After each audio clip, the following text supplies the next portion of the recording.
for years. Let's say Trump wins, is allowed to win. I don't want to be too cynical about our system, which everyone wants to believe in.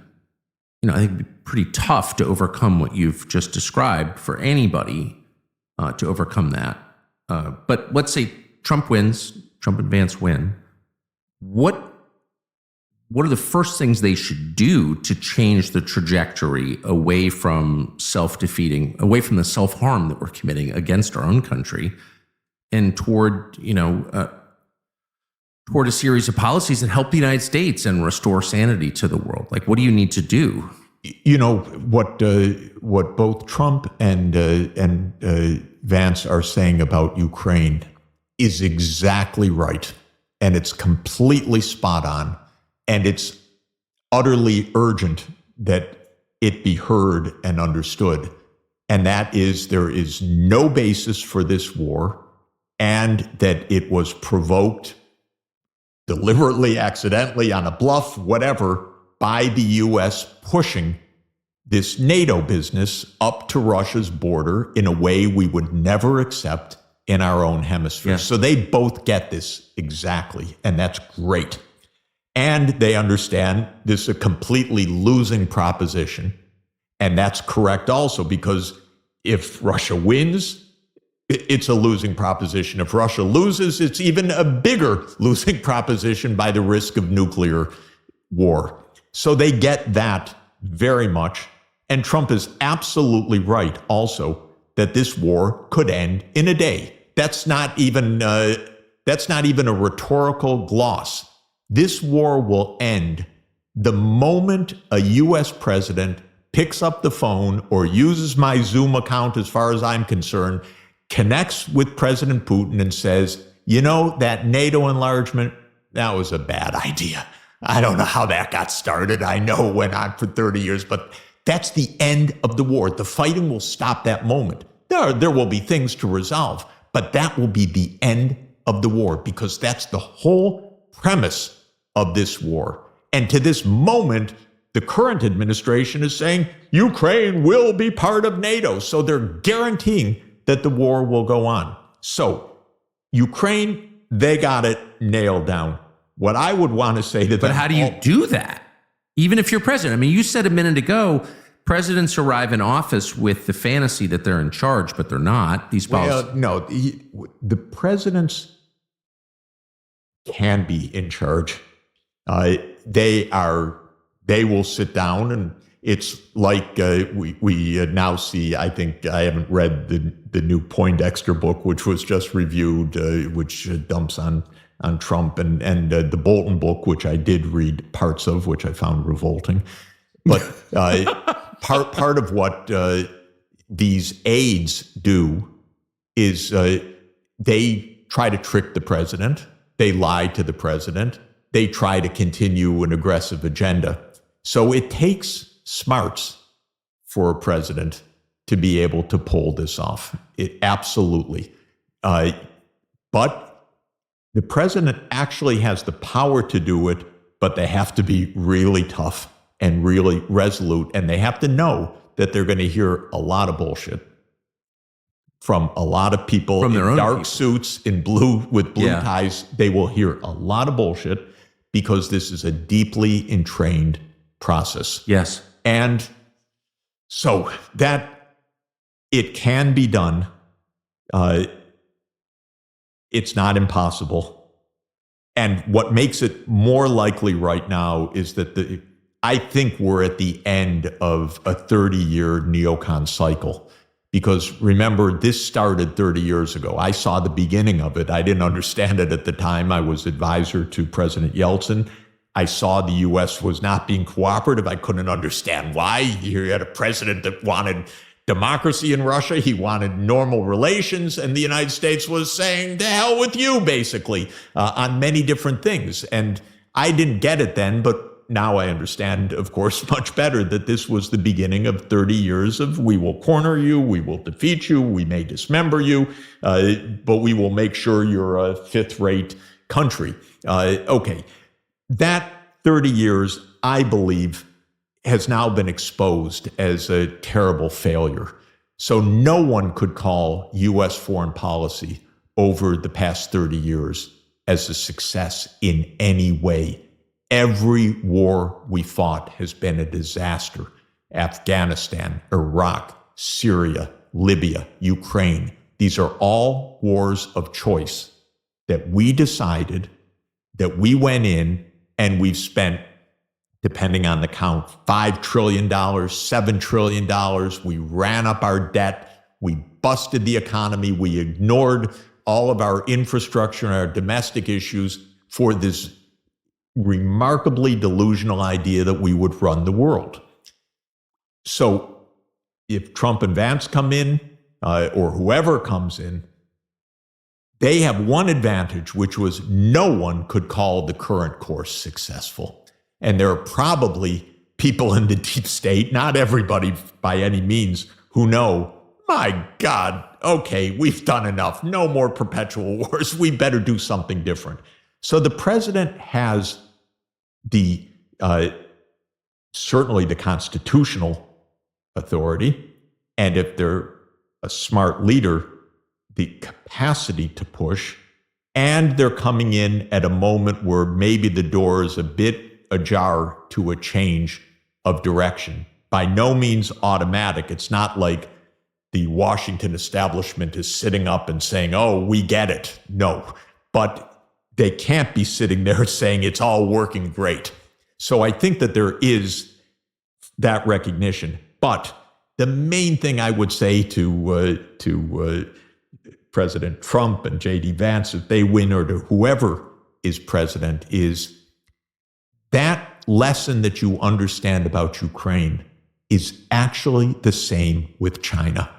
That's even a more hard to accept and swallow idea in Washington right now. Because in Washington, one idea, I think even J.D. Vance says it, but I really disagree, and I want him to use the same reasoning to understand it, is we have no intrinsic fight with China. It ain't true.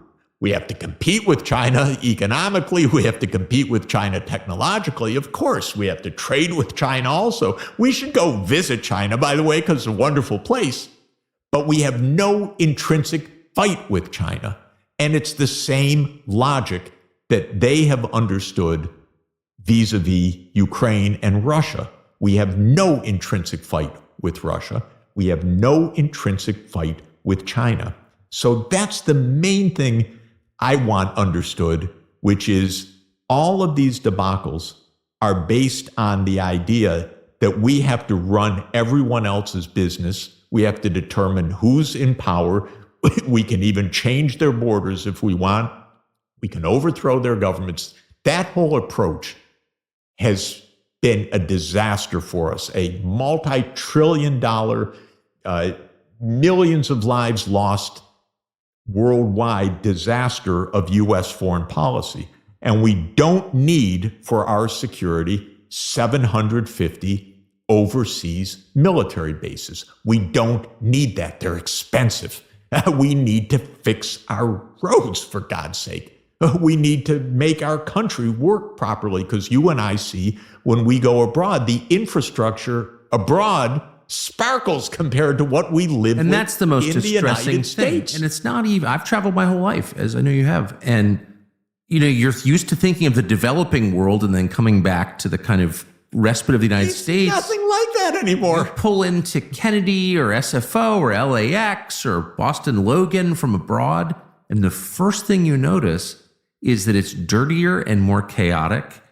It's less attentive to the individual. It's harsher than the developing country you're flying in from. And it's so heartbreaking. You can't believe, if people traveled more, we'd have a revolution in this country. If they saw that Turkey is nicer than the United States, what?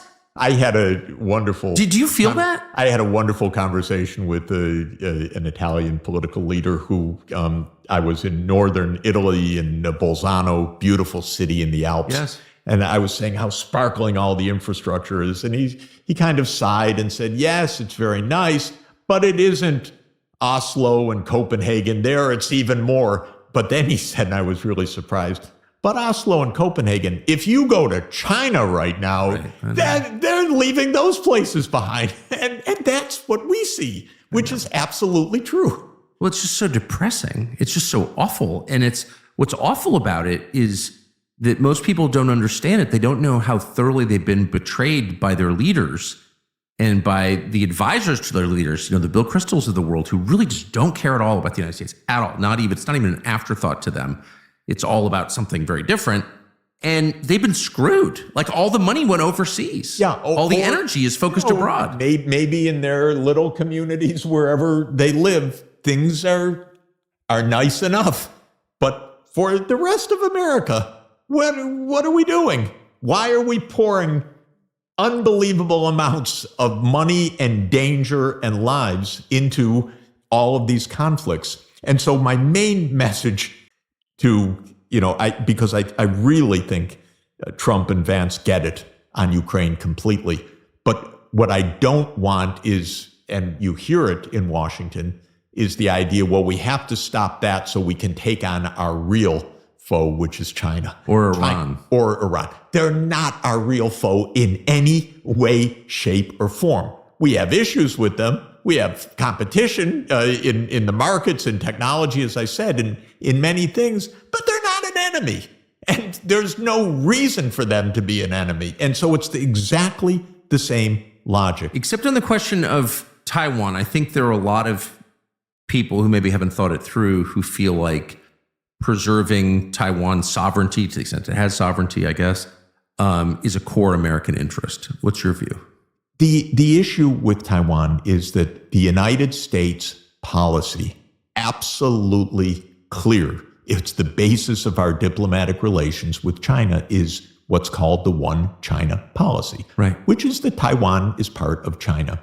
As everybody knows, there was a civil war in China in 1949. The losing side of the Civil War, the KMT, the Kuomintang, fled in their remnants to Taiwan, Formosa, which was part of it. It was actually for a period a Japanese colony, because Japan had invaded the Qing dynasty and taken Taiwan away. But it was part of China traditionally in the Qing period for centuries. But the ROC, the Republic of China, which was the losing side of the Civil War, installed themselves as a military government on the island of Taiwan off the coast of the mainland. Now, what's interesting is that the Republic of China, that is the Taiwan installed government on the losing side of the Civil War, said there's one China, but it's us. And on the other side in Beijing, they also said, yes, we agree, there's one China, but it's us. And so there wasn't a disagreement of whether there's one China or two Chinas. There's one China according to the Republic of China and according to the People's Republic of China being the mainland, the place with the 1.4 billion people. When the U.S. normalized relations with the People's Republic of China, it said we do so on the basis of a one China policy, that Taiwan is part of China. But the understanding was that there are two systems, because Taiwan has developed now, actually for more than a century, partly under the Japanese imperial rule, and then later under the KMT or the Kuomintang period, into a market-based system. And China was not yet a market-based economy at the time. So one country, two systems.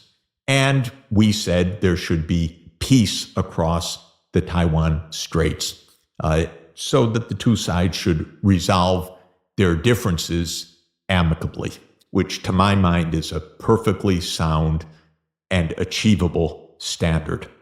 So our policy is that there is one China.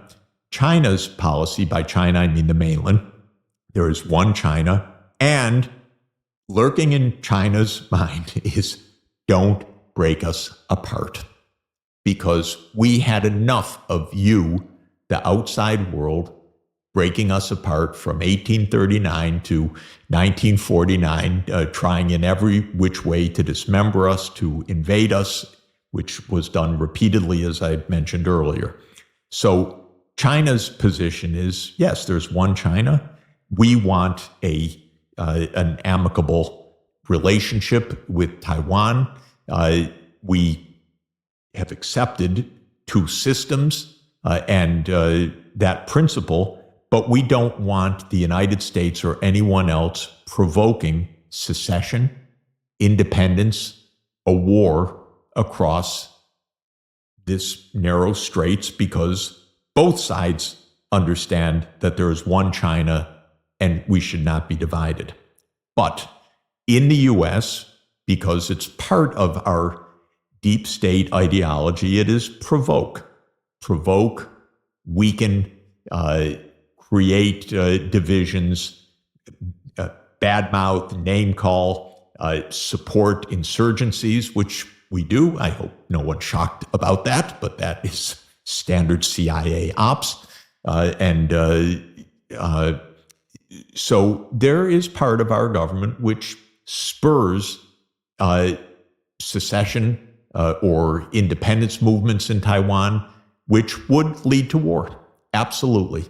And I tell my Taiwanese friends, and I have many Taiwanese friends, don't become the next Ukraine.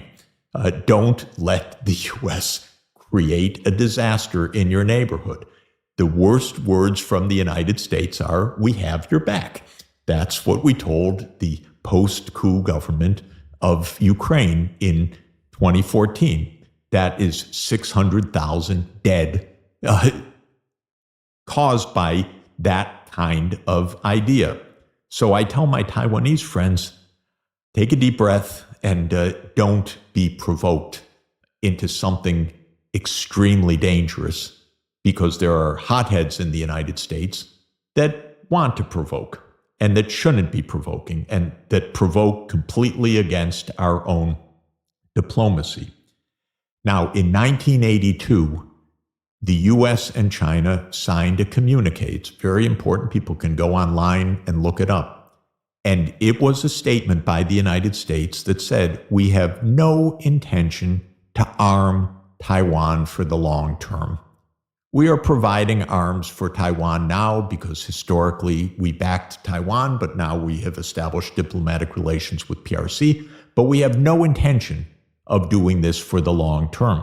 In fact, we will taper off our arms support for Taiwan, and it will come to an end.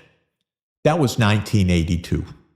That's like so many things the United States promises and then reneges on. It's essentially the same as the promise that was made to Gorbachev and to Yeltsin in 1990, 91, 92, that NATO would never enlarge. In other words, we say things, we sign documents, we make communiques, but we regard them as opportunistic moments because we want our complete freedom of action. In my view, our smart diplomacy would be very straightforward. We would not have what we call strategic ambiguity, which is a term that is so wrong-headed in my view, but it is meaning we won't say what we'll really do about Taiwan, and what we really feel will keep the other side guessing. Oh, why? So that we have an accidental nuclear war? What do we want them to? Purpose of what that? do we want them to guess about exactly? What I would like us to say very clearly is, of course, we support a one China policy.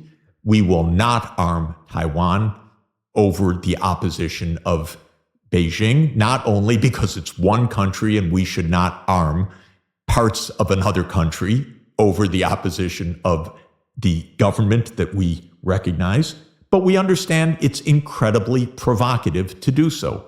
But on the other side, we and the world community expect China, in the government in Beijing and the government in Taipei, in Taiwan, to work amicably so that there is no military attack by China on Taiwan.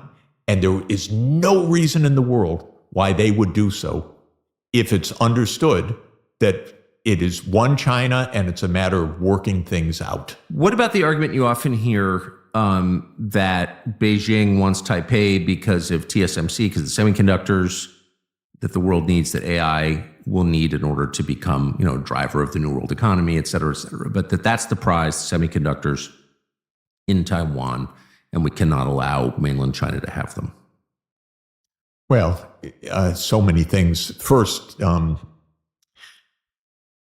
that supply chain will not be disrupted by the mainland for us and our needs as long as we don't provoke a war. So from one point of view, we have a circumstance in our country that we design advanced microchips, but we don't produce them. And that was a decision that went back to the 1970s, where we basically decided as a matter of policy, not just at the industry level, but at the national political level, that we would outsource production to Korea, to Japan, and then in Taiwan. This came from a very clever person, Morris Chang, who established the Taiwan Semiconductor Manufacturing Corporation, TSMC.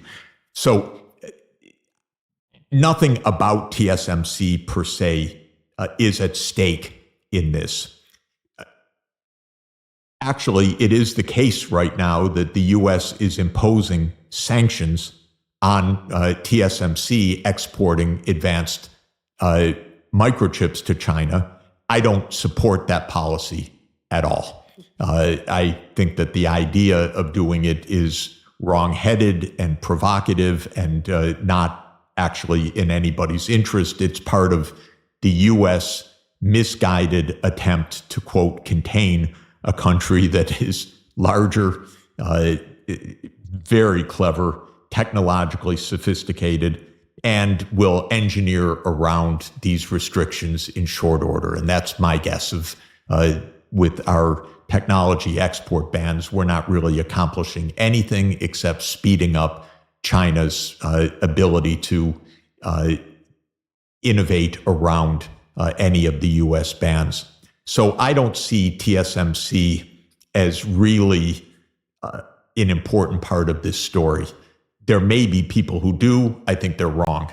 I believe, and that's the point I'm trying to make, if we don't provoke, if we treat China as we should, as another great power, as, by the way, a really great civilization with lots of wisdom and lots of history and lots of beauty and lots of culture and lots that can be shared with us, as a great manufacturing power, but not one that is out to go conquer the rest of the world, because China is not.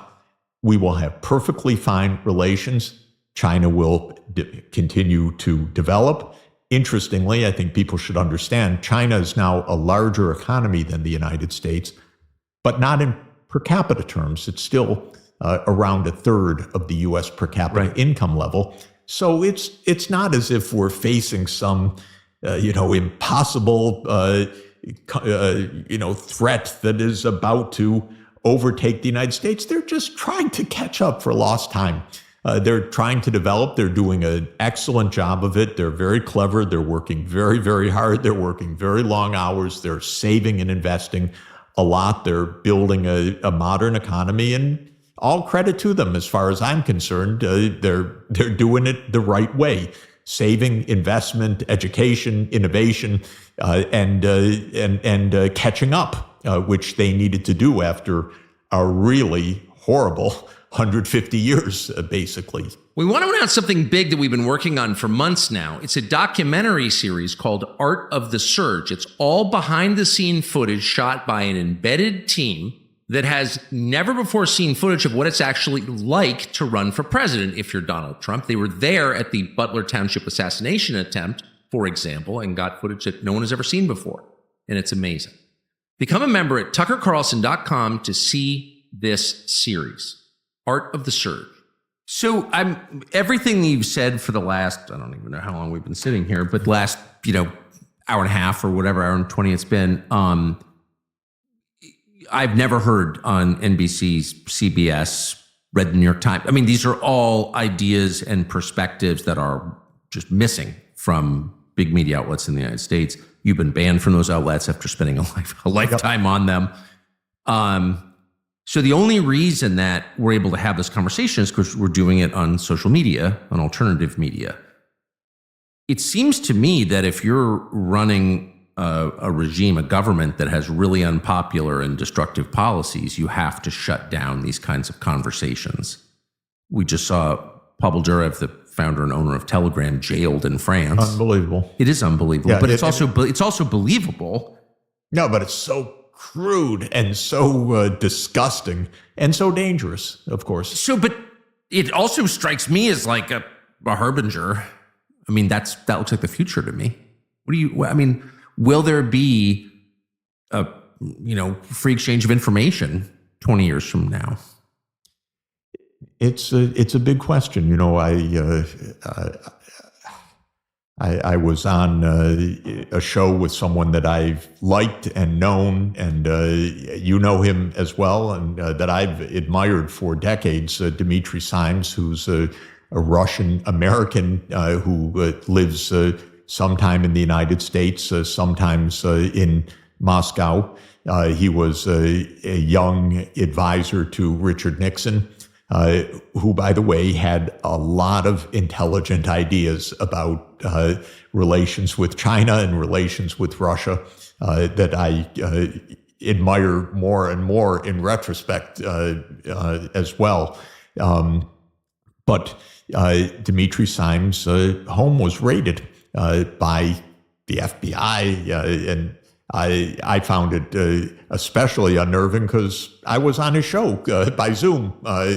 His talk show, very serious discussions about how to avoid nuclear war, the kinds of things we're talking about, and they're raiding his house. And of course, we're seeing more and more of that all over the United States. We know, you know much more about it than I do, but we know, and your phenomenal interview with Bobby Kennedy also explained a lot of it, how much is being shut down on the social media, how the government basically leans on platforms that are trying to get some normal discussion going on. I don't know how much I'm supposed to say about it, but I think I can say that one of my favorites, Judge Napolitano, who I discussed these issues with, had his YouTube account closed for a week because of something that a guest said, that suddenly they told him that's one strike. Do that again, that's two strikes. If it happens the third time, you're off permanently. This is a weird, dangerous situation we have in our country, which was founded on the principle that there is a marketplace of ideas, that you discuss things, that if you want to have a free country, you need an informed citizenry. It's absolutely fundamental. And it is completely at risk right now. If you can be punished for criticizing a regime, isn't that regime by definition a dictatorship? We are, in any event, it has to be understood, the American people have only the slightest say and slightest knowledge about what our government does abroad. The American people have more knowledge to some extent about what it does at home, but what it does abroad has been deliberately made highly secret and confidential for decades. And so some of it is obvious and in broad daylight, but all denied when it does it. I talked about the U.S. role in the coup in Ukraine in February 2014. That is a covert regime change operation, according to the technical jargon. We do that for a living. This is how the U.S. operates. Dozens and dozens of overthrows of foreign governments. I've seen many close up because I'm an economic advisor. I'm not a military advisor, but presidents say things to me, or I see with my own eyes these occurrences, but none of it shows up in our domestic discourse. That's why that permanent state machine runs on its own to a large extent, and why it is the unique job of a president to stop it. Because I regard the proper job of a president is to stop the war machine. It's the number one job. If you have a president that's not mentally competent, and I think that's probably the situation with Biden right now, or not a very clever president, which may have been the situation before with Biden, or one who is bought into the military-industrial complex, they don't even know what their most basic job is. So whether it's through laziness or being pushed or being lied to by aides or being of that mindset or being of no mindset, we are a war machine. And that is not known by the American people. So the famous Eisenhower retirement speech, yes, which I just watched last farewell year. address, January 17th, 1961. Amazing. I'm almost sure that's the date. Amazing. I'm almost sure. I've often heard it referred to, but I've never. It's on YouTube. I watched it one day on the treadmill, and I was really struck by it. It's much more intense than it is given credit for being. But he seems to suggest this began with the war, the Second World War. Do you think that's right? Well, it began with the National Security Act of 1947. It began with the creation of the CIA and the empowerment of the CIA to engage in blatantly illegal, vulgar activities, of course, including assassinations of foreign leaders, overthrows of foreign governments, and to do so on a completely secretive way and with an agenda. Of course, the agenda, which even predates 1947, it goes back to 1945, and by some accounts, even earlier, was that the CIA was the instrument to confront the Soviet Union, to defeat the Soviet Union, to overthrow the Soviet Union, to dismantle the Soviet Union, but that it was the instrument of our. We used to call it the war on communism, but what's interesting is that after communism ended, the war on Russia continued exactly the same way. Yes. So it's not really about communism. Apparently not. It's really about a big country that the U.S. resents for being a big country. That's basically what this is about. The U.S. does not like peers. And that was especially the idea. Why should we have peers? We need full spectrum dominance. We need to run things. We need to be the indispensable country. We need to be the world's only superpower. It's quite a vision. It gets you into a lot of trouble because most of the rest of the world doesn't see things the way you do. But that goes back to especially the institutional creation of the CIA, because the precursor, the OSS, was doing things during World War II. Okay, that's we were in a world war, but that kind of covert operation continued, and it became a cornerstone of American foreign policy. But it means completely secret.